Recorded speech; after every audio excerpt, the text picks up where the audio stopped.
I left off the last video talking about the fact that I didn't really feel that at this point in history that blacks should be blaming whites for their circumstances. When you believe rewritten history, you're believing just more bullshit.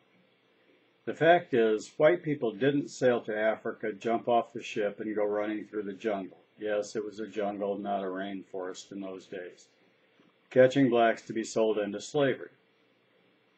The fact is, they were caught by other Africans and brought to the ship and sold by their own countrymen. Most of the slaves transported here were transported here by the Dutch people. A total of 5% of the slaves sold worldwide came to the U.S. The rest went to other countries. They were brought here, then they were sold into slavery. They were not just sold to people in the South to chop and pick cotton. They were sold anywhere cheap, unskilled labor was needed. Most of the stone that was used to build Washington, D.C., and all the beautiful buildings that are there was provided by slave labor working in the stone quarries and also helping in the actual construction. As time passed, more and more white people saw the sin of using slaves and started rejecting this form of labor. Slavery is the worst, most repugnant form of evil and crime that has ever existed. No one has the right to own another human being. It's ridiculous. White legislators began passing laws to make it illegal.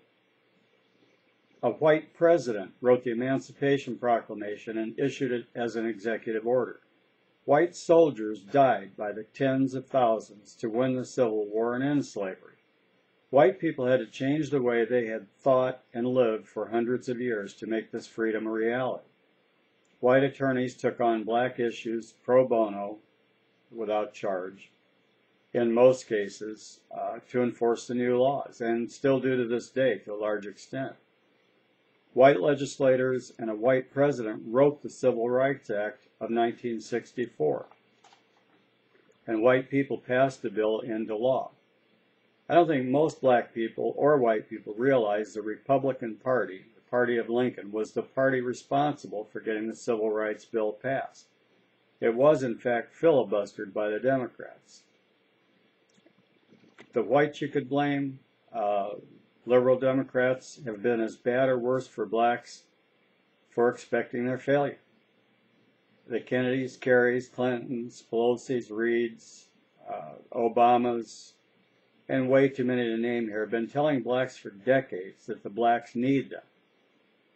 Since they expect the blacks to fail, and in fact promote that stupid idea, they convince the welfare pimps like Jackson and Sharpton to play ball with them and convince the blacks to vote for the Democrats.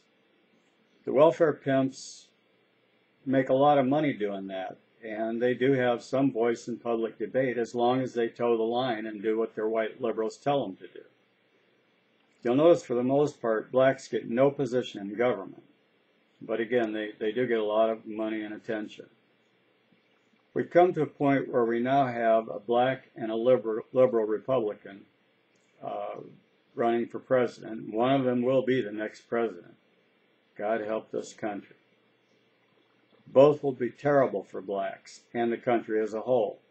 As for blacks, these two will not close our southern border, and leaving it open has allowed Mexicans to take over blacks, or overtake blacks as the country's largest minority. The Mexicans are even kicking the asses of blacks as far as gangs go. The Mexicans are taking the drug trade away from the blacks all over the country. For years and years, people of all colors went to black neighborhoods to get their drugs or look for prostitutes. Now they go to the Mexican neighborhoods. These two will expand entitlement programs, the two that are running for president. They'll expand entitlement programs, but the blacks will have so much competition from the Mexicans for these services that they'll soon start being left behind. Remember, Mexicans after the second generation will be able to speak better English than blacks, whose families have been here for 400 years.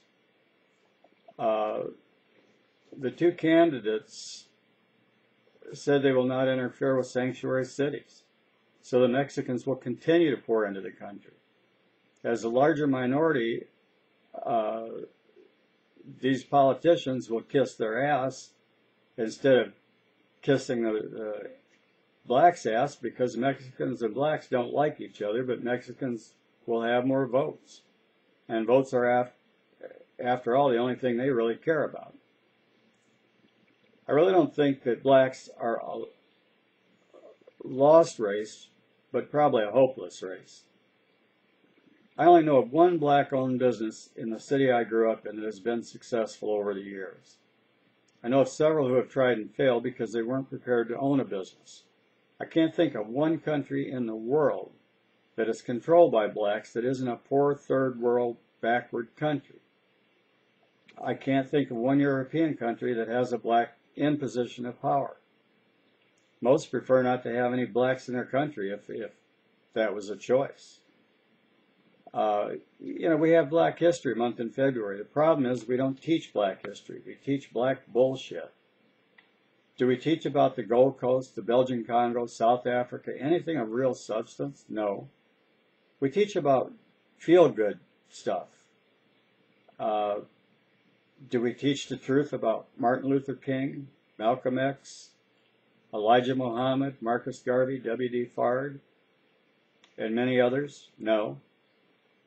I'd be willing to bet that if I stopped 1,000 random blacks on the street and asked who Marcus Garvey or W.D. Fard were, not one of them could tell me.